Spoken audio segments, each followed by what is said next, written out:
विदिताखिलशास्त्रसुधा जलधे महितोपनिषत् कथितार्थनिधे हृदये कलये विमलं चरणं भवशङ्कर देशिकमे शरणम् करुणावरुणालय पालय मां भवसागर दुःखविदूनहृदं रचयाखिल दर्शन तत्त्वविदं भवशङ्कर देशिकमे शरणम्. ஓம் ஹரிஹரசுதன் ஐயன் ஐயப்ப சுவாமியே சரணம் ஐயப்பா. ஓம் நமஸ்தே சர்வசக்தாய நித்யாய பரமாத்மனே புருஷாய ஆதிபீஜாய பரேஷாய நமோ நமः. தஸ்மை நமோ நிர்மலாய பிரம்மணே அனந்தமூர்த்தயே நமோ கிராம் விதூராய பரமாச்சரியகர்மணே பூரிகாருண்யயுக்தாய நித்யாய பரமாத்மனே க்ஷேத்ரஜ்ஞாய நமஸ்துभ्यं சர்வாதாராய சாட்சிணே நமோ நமஸ்தே அகிலபாலகாய சமஸ்தலோகாத்புதகாரணாய நைஷ்கர்மிய பாவாய சமஸ்த சாட்சிபூதாய பூதாவலிநாயகாய ஆனந்தரூபிணம் சாந்தம் கோர சம்சாரதாரகம் சிருஷ்டிஸ்தித்யந்தரூபம் தம் சாஸ்தாரம் பிரணதோஸ்மியஹம். ஹிருதய கமலவாசம் ஹிருத்ய வித்யா விலாசம் சதய நிலையவாசம் சாத்விக ஸ்ரீவிலாசம் சுதருணகரவாசம் திவ்ய தேஜோ விஹாசம் கதன தகனஹாசம் பாவயே பாண்ட்யதாசம்.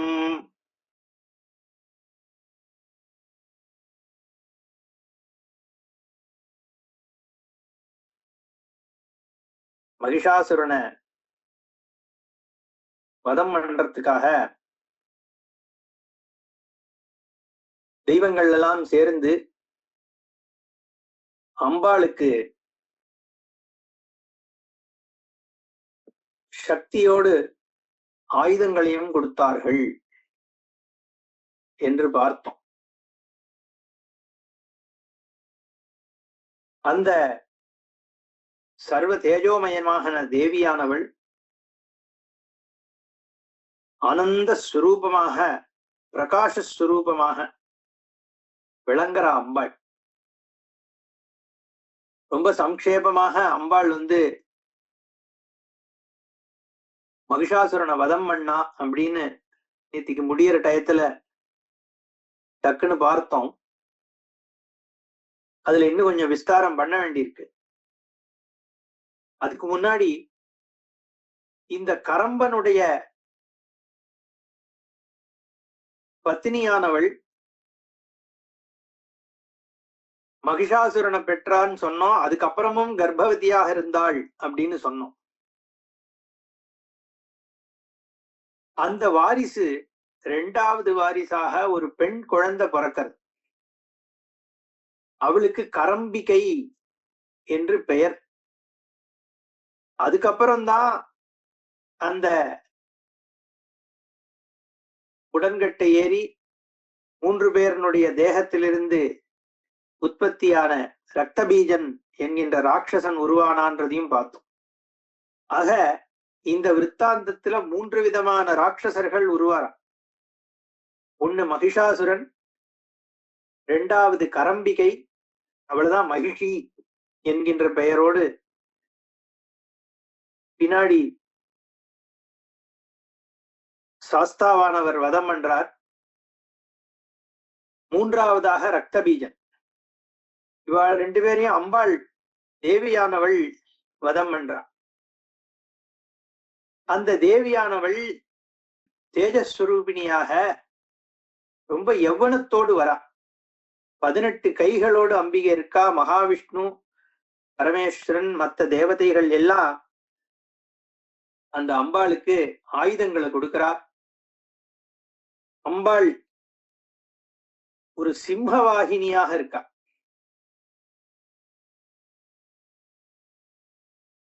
சிம்மவாகினியான அம்பாள்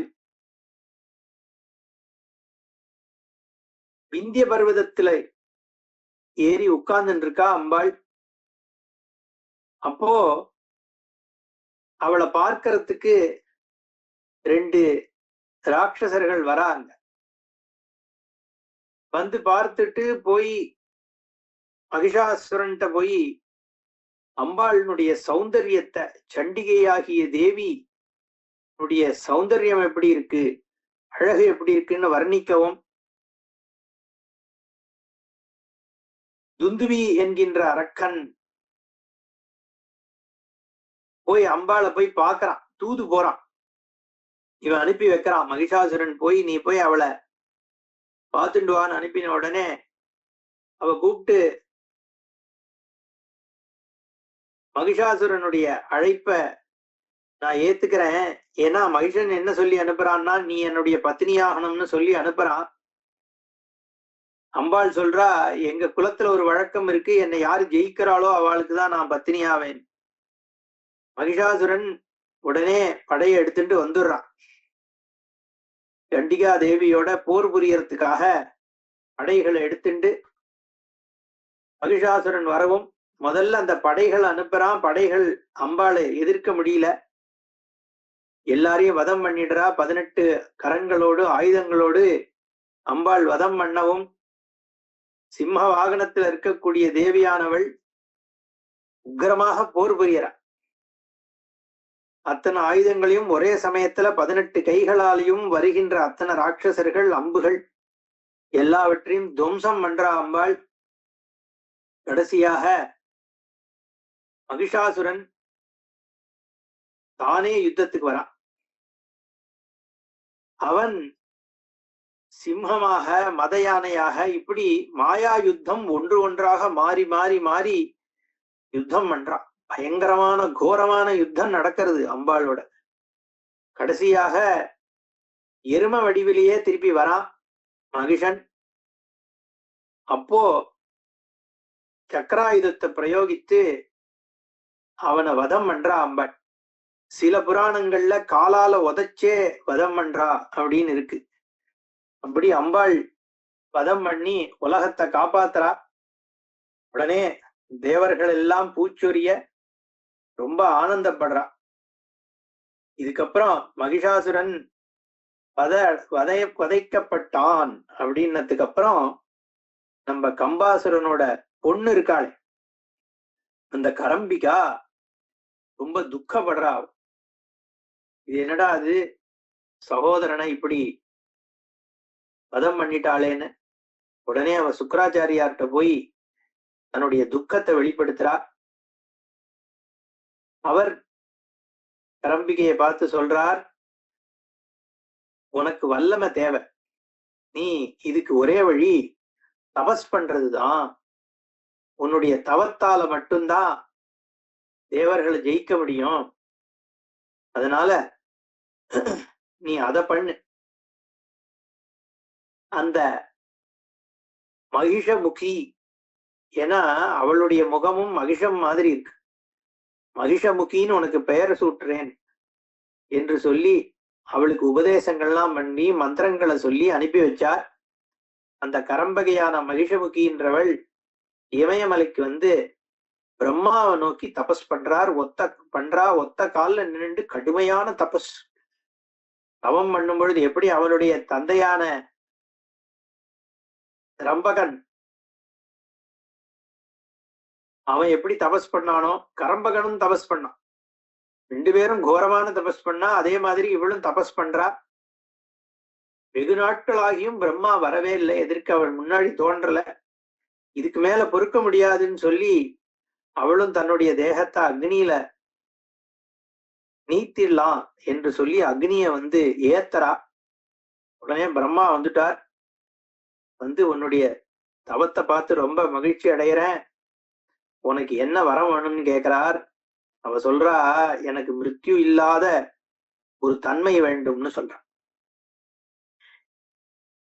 இதே மாதிரி தானே அவன் கேட்டான், ரம்பன் கேட்டான், தன் மகனுக்கு மிருத்யு இல்லாத தன்மை வேணும். அவன் ஆனா என்ன மாதிரி அப்புறம் எப்படி அவன் மாண்டான், அம்பாளால எப்படி வதம் செய்யப்படுறான்னா, அவன் என்ன கேட்டான், தேவர்களால அழிக்கப்பட முடியக்கூடாது, எந்த தனிப்பட்ட தேவர்களாலும் முடியாது, மனுஷனால் அழிக்கப்பட முடியக்கூடாது, மிருகங்கள்னால அழிக்கப்பட முடியக்கூடாது, இப்படி ஒவ்வொன்னா கேட்டான். ஆனா அம்பாள் எப்படி ஏற்பட்டா, ஒரு தேவதையா அவள், எல்லா தெய்வங்களினுடைய சக்தியும் ஒரு சேர வந்தவள் அம்பாள். அதனால அவனுடைய வரத்துக்கு அப்பாற்பட்டு அந்த யுத்தம் நடந்து அங்க அவனுடைய விதி முடிக்கப்படுறது. ஏன்னா ஏதோ ஒரு தன்மையாக இறைவன் பகவான் ஏற்படுத்துறார், அவாவாளுடைய விதி முடியறது. இங்க மகிஷமுக்கியும் அப்படியே பிரார்த்தனை பண்றா, மரணம் இல்லாத வாழ்வு குடுன்னு கேக்குறான்.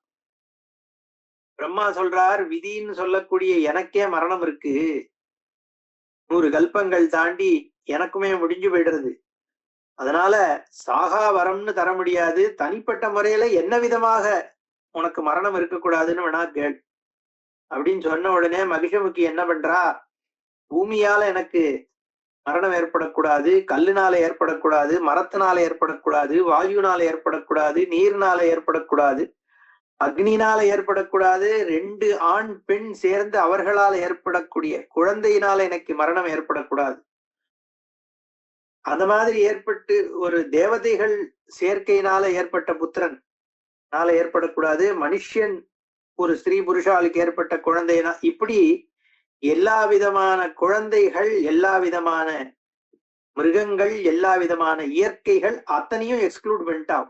இது எதனாலையும் எனக்கு மரணம் ஏற்படக்கூடாது அப்படின்னு. ஸ்திரீ தேவதையும் புருஷ தேவதையும் சேர்ந்து அவர்களுக்கு ஏற்படுகின்ற வாரிசாலையும் ஏற்படக்கூடாதுன்னு அவ வரம் வாங்கினா. அதனாலதான் 2 புருஷ தேவதையாக இருக்கக்கூடிய சிவவிஷ்ணுவினுடைய ஐக்கியமாக தோன்றார்.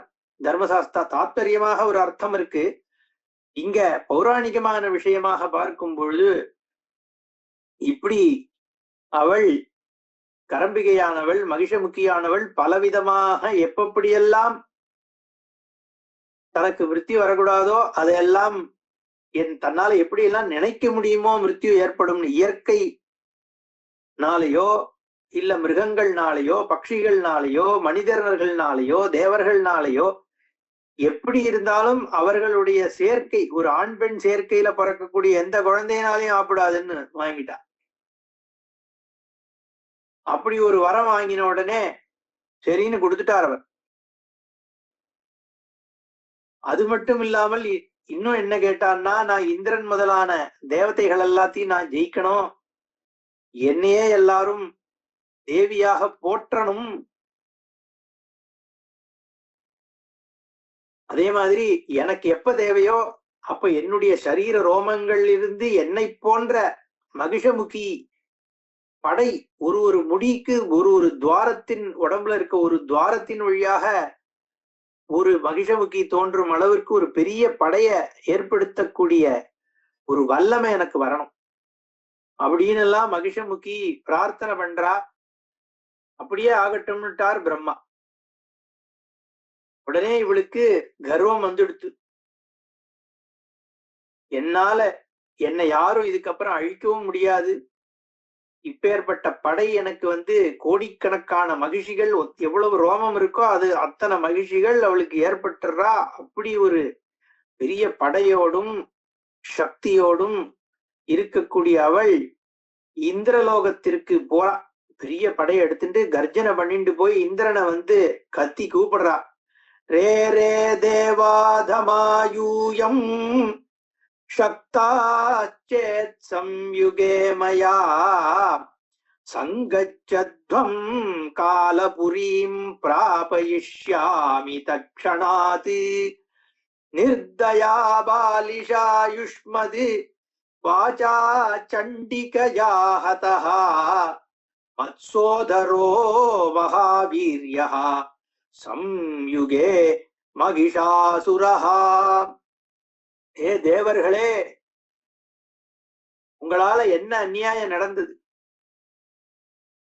மத் சோதரஹா, என்னுடைய சகோதரனாகிய மகாவீரியா, மகாவீரியத்தோடு இருக்கக்கூடிய மகிஷாசுரன் உங்களால ஹதஹா, நீங்க என்ன பண்ணேன்? சண்டிகை வழியாக அவனை கொன்றேன்.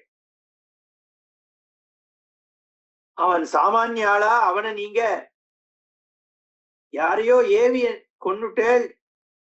நான் ஒரு தயை இல்லாமல் அவனை யுத்தத்துல ஒரு பாலிகையானவள், அவளை வச்சு அவனை வதம் பண்ணேன்.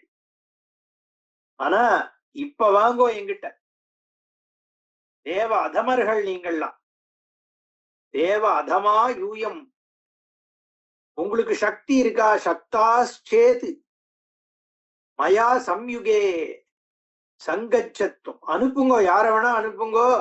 அப்ப நீ ஒரு சண்டிகை அனுப்பினா மாதிரி இப்ப யாரோ ஒருத்தர் அனுப்புங்கோ. யாரு வந்தாலும் காலபுரியும் பிராபயிஷ்யான், எல்லாரையும் கால யமனுடைய லோகத்துக்கு அனுப்பி வச்சிருவேனா தக்ஷணாத், யாரு வேணா வரட்டும், கொண்டாங்கோ இங்கன்னு கோபத்துல அப்படியே கத்தரா. அங்க இருக்கக்கூடிய கல்ப விருட்சங்கள் எல்லாம் உடைச்சி எரியறா. தேவலோகத்துல இருக்கிற அத்தனை பேரையும் தடால் புடால்னு பண்ணி அரைக்கோவல் விடுறா.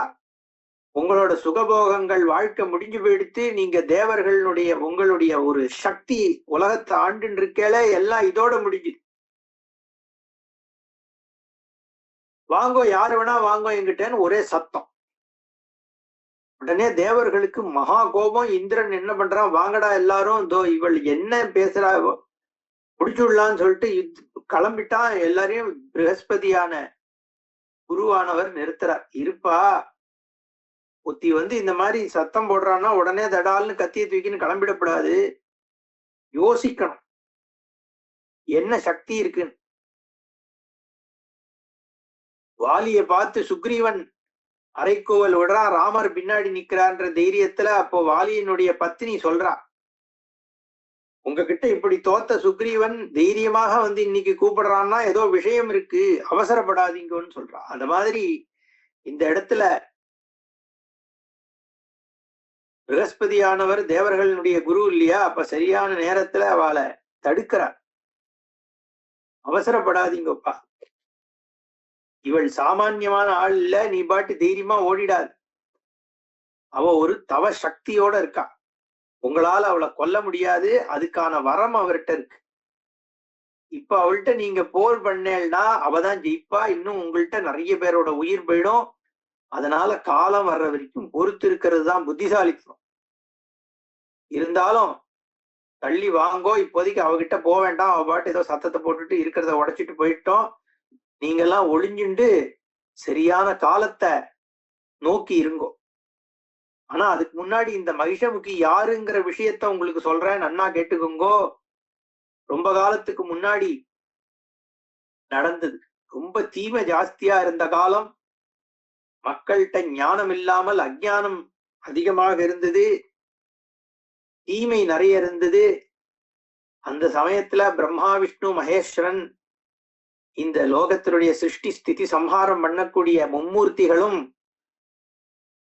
இதை எப்படிடா நன்மைப்படுத்துறது அப்படின்னு ஆலோசனை பண்ணி தத்த ஆத்ரேயர், அத்ரி மகரிஷியினுடைய புத்திரனாக தத்தாத்ரேயர்ன்றவரை உருவாக்கினார். தங்களுடைய அம்சமாகவே அனுப்பி வச்சா. அந்த அனுசூயா அத்ரி இவாளுடைய புத்திரனாக அவர் தோன்றார். அதே மாதிரி அம்பாள் 3 பேரும், லக்ஷ்மி சரஸ்வதி பார்வதி 3 பேரும் தன்னோட அம்சத்தை இணைச்சு அவளும் ஒரு பொண்ணை ஏற்படுத்துறா.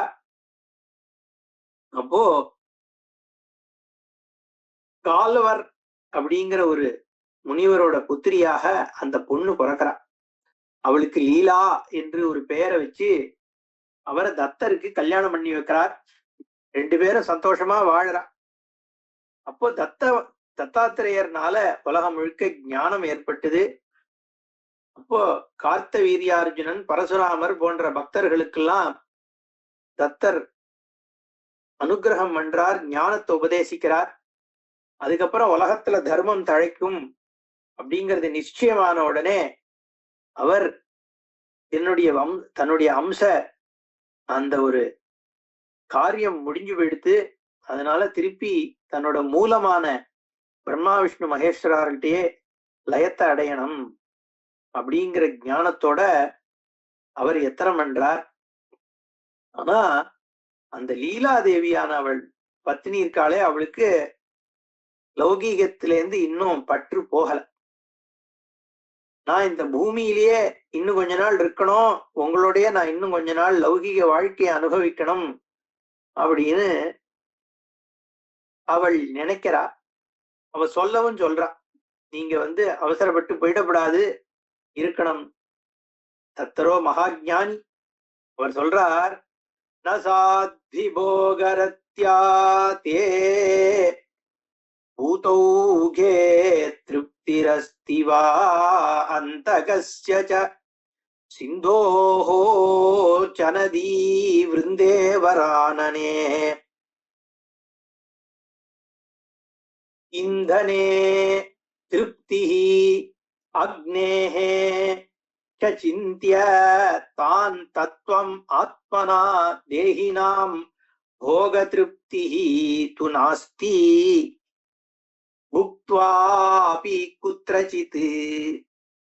எவ்வளோனா புக்தி போகம் பண்ணு, எவ்வளோ போகம் பண்ணாலும் குத்ரசித் நாஸ்தி திருப்தி.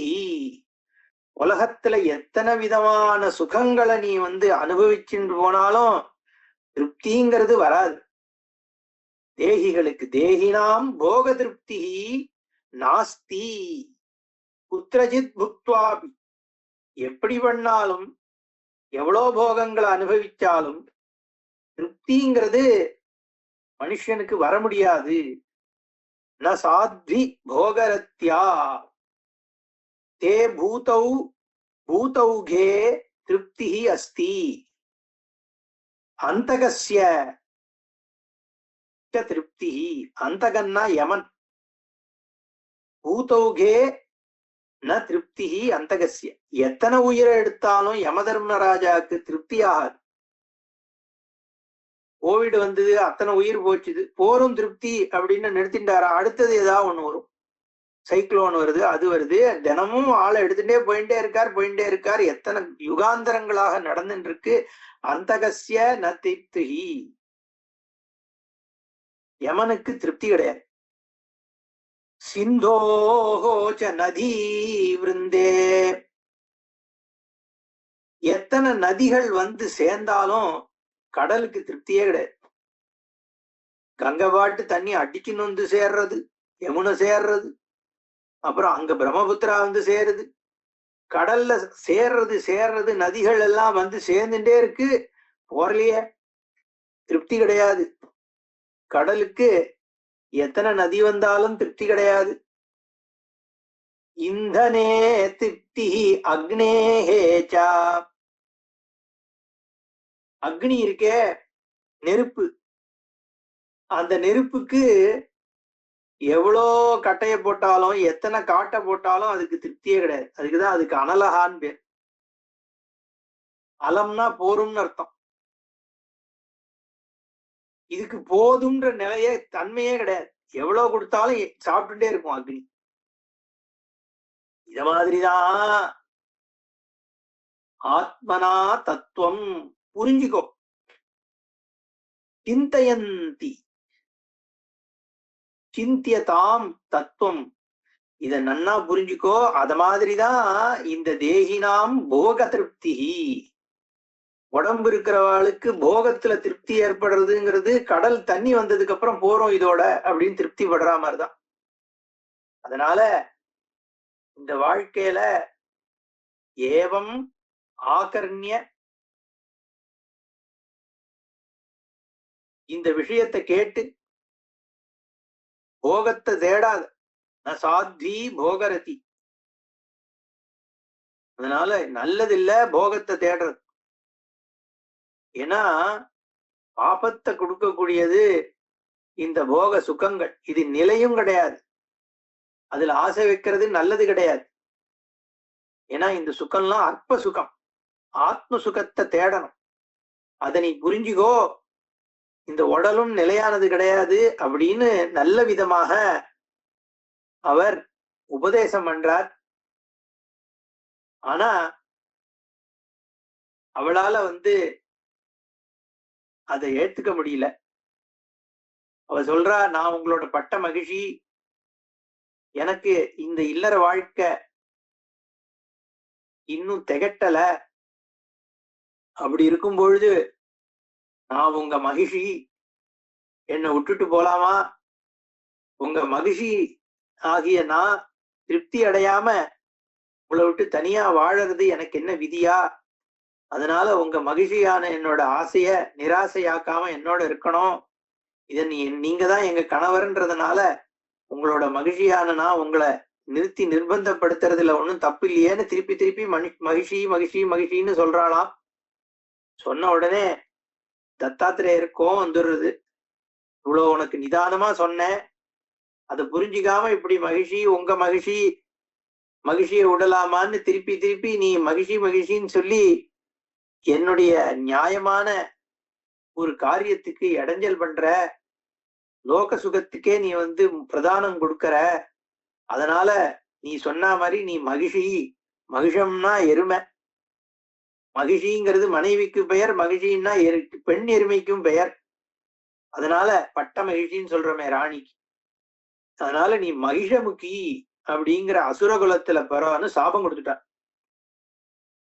உடனே லீலாவதிக்கு ரொம்ப மனசு வருத்தம் வந்துடுத்து.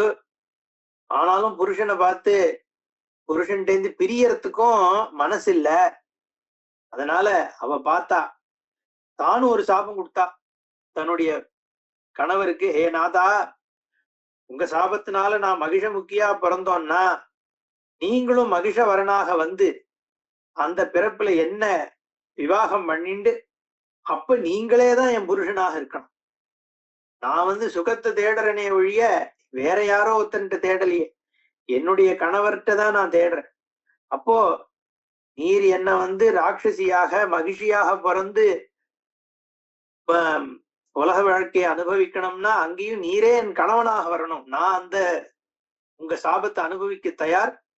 நீங்களும் இந்த சாபத்தை பிடிங்கோ, உங்களுக்கும் லோகத்துல வாழ வேண்டியது ஆகட்டும்னு அவருக்கும் சாபத்தை போட்டுட்டாவா.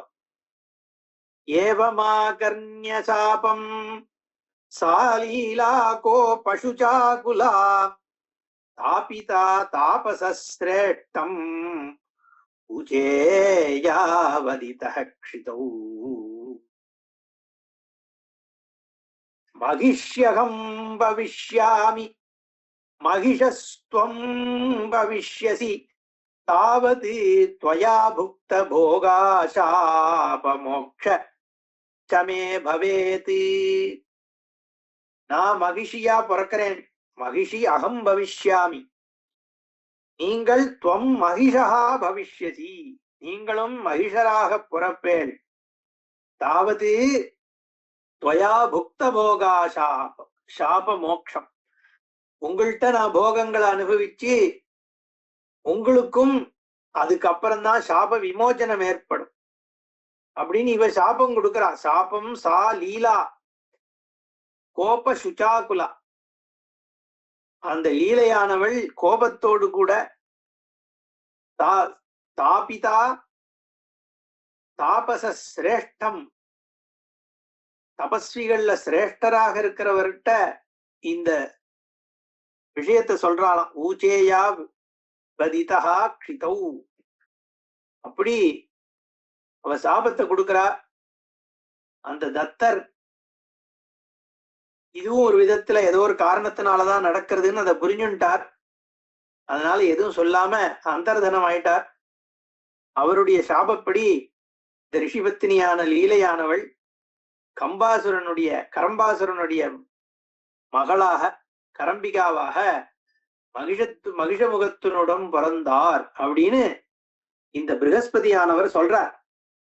அப்போ மகிஷாசுரனாகிய தன்னுடைய சகோதரன் வதம் செய்யப்பட்டதும் பிரம்மாவனுடைய வரத்தினால இப்ப பலம் பெற்று இந்த சொர்க்கத்தை வெற்றி காண்கிறதுக்காக வந்திருக்காப்பா. அதனால அவ பூர்வத்துல ஒரு ரிஷிபத்தினி, அவளுக்கு அதனால ஒரு தபோபலம் இருக்கு. அதை தவிர இந்த பிறவிலையும் அவ அசுர புத்திரியாக பிறந்திருக்கா, அதனால அதுலயும் பலம் இருக்கு.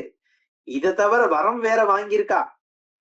அதனால அவளுக்கு இருக்கிற சக்தி உங்களால ஒண்ணும் பண்ண முடியாது. அதனால உயிர் தப்பி மறைஞ்சிடுங்கோ, எங்கேயோ ஒளிஞ்சுருங்கோ. பிரம்மாவை போய் பார்த்து என்ன பண்ணலாங்கிறத ஒரு விசாரம் பண்ணு. மும்மூர்த்திகளினுடைய அனுகிரகத்தினாலதான் இதுக்கு ஒரு வழி பிறக்கும் அப்படின்னு சொல்லவும், இந்திரன் முதலான தேவர்கள்லாம் பயந்து ஓடிவிட்டா. மகிஷமுகி தன்னுடைய மற்ற ராட்சசிகளோடு சேர்ந்து சொர்க்கத்தை கைப்பற்றிட்டா. அவளே இந்திரனாரா. அவளுடைய அந்த பரிவாரங்கள்லாம் இருக்கே, எல்லாம் ஒண்ணு அக்னியை பிடிச்சுன்றது, ஒண்ணு சோமனுடைய இடத்தை பிடிச்சுன்றது. அப்படி ஒரு தேவதைகளுடைய இடத்தையும் இந்த ஒரு அரக்கிகள்லாம் பிடிச்சுண்டு ஒரே அட்டகாசம் பண்ணிட்டு இருக்கு. இந்த சமயத்துல இந்திரன் என்ன பண்றான், எல்லா தேவர்களோடும் சேர்ந்து சத்தியலோகத்துக்கு போறான். போய் பிரம்மாட்ட போய் முறையிடுறான்.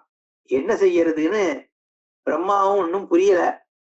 சரி, நான் மத்தவா 2 பேர்ட்டையும் கேட்டு விசாரிச்சு என்ன பண்றதுன்னு ஒரு யோஜனை சொல்றேன், நீங்கெல்லாம் போய் இருங்கோ, இதோ நான் சொல்லி அனுப்புறேன்னு சொல்லி அவளை அனுப்பி வைக்கிறார். சமாதானப்படுத்தி நேர கைலாசத்துக்கு போறார். பரமேஸ்வரனை கூட்டிக்கிறார். அங்கேருந்து வைகுண்டத்துக்கு போறார். மகாவிஷ்ணுவை பார்க்கிறார். உடனே 3 பேரும் இத விசாரிக்கிற, ஆமா எங்களுக்கும் ஞான திருஷ்டினால தெரிஞ்சுது இதெல்லாம். அதனால இந்த மகிஷமுகி என்னுடைய ஒரு தன்மை, அவளுடைய விதி, அவளுடைய தபசு, இதனால இப்படி நடக்கிறது. இதை நம்ம மாத்த முடியாது. ஆனா அவளுக்குன்னு ஒரு காலம் வரும். அந்த சமயத்துலதான் தேவர்களுக்கு ஒரு விமோசனம் ஏற்படும். அந்த முடிவானது அவளுடைய வரத்துக்கு அனுகூலமாக பாதம் பண்ணாத மாதிரி இதுக்கு ஒரு முடிவு ஏற்படணும்னா சாட்சாத் பரமேஸ்வரனும் மகாவிஷ்ணுவும் சேர்ந்து ஒரு புத்திரனை பெறதுதான் வழி அப்படிங்கிறத யோசிக்கிறா. அதுக்கு முன்னாடி அவ மும்மூர்த்திகளினுடைய அம்சம் எல்லாம் ஒன்னாகி ஒரு மகிஷமாக உருவெடுக்கிறது. ஏன்னா அவதான் மகிஷமுகி தான் இந்த ஒரு சாபம் கொடுத்திருக்கா. அந்த சாபத்தினுடைய விஷயம், ஏன்னா அந்த லீலை சாபம் கொடுக்குறா இல்லையா தத்தருக்கு.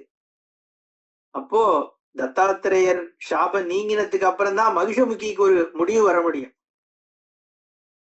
அதனால அந்த தத்தருக்கு இவ கொடுத்த சாபத்தினால மகாவிஷ்ணுவானவர் இந்த ஒரு எரும அவதாரமாக தத்தரை ஏற்படுத்துறா. இவ 3 பேரும், பிரம்மா விஷ்ணு மகேஸ்வரன் 3 பேரும் அந்த மகிஷ அவதாரத்தை ஏற்படுத்துறார். அதுக்கு மகாவிஷ்ணு பெயர் கொடுக்கிறார், சுந்தர மகிஷம் அப்படின்னு பெயர் சொல்லி அவ 3 பேரும் ஆனந்திக்க விஸ்வகர்மா மாணிக்கத்தினால செய்யப்பட்ட மாலையை ஒண்ணுத்த அந்த சுந்தர மகிஷத்தோட கழுத்துல போடுறார்.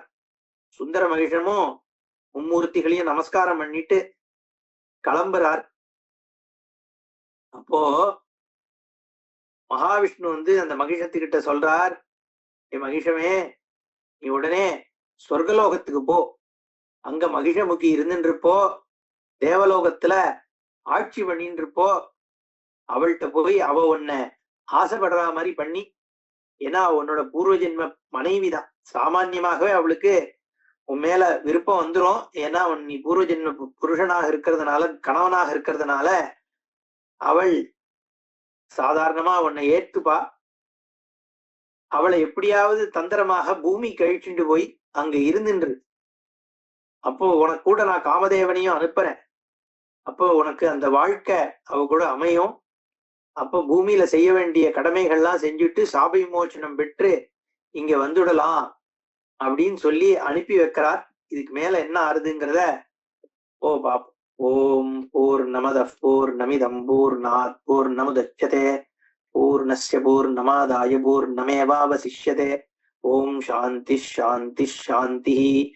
ஹரி ஓம் ஸ்ரீ குருப்யோ நமः. ஹரி ஓம் ஹரிஹர சுதனய்யனய்யப்ப சுவாமியே சரணமையப்பா.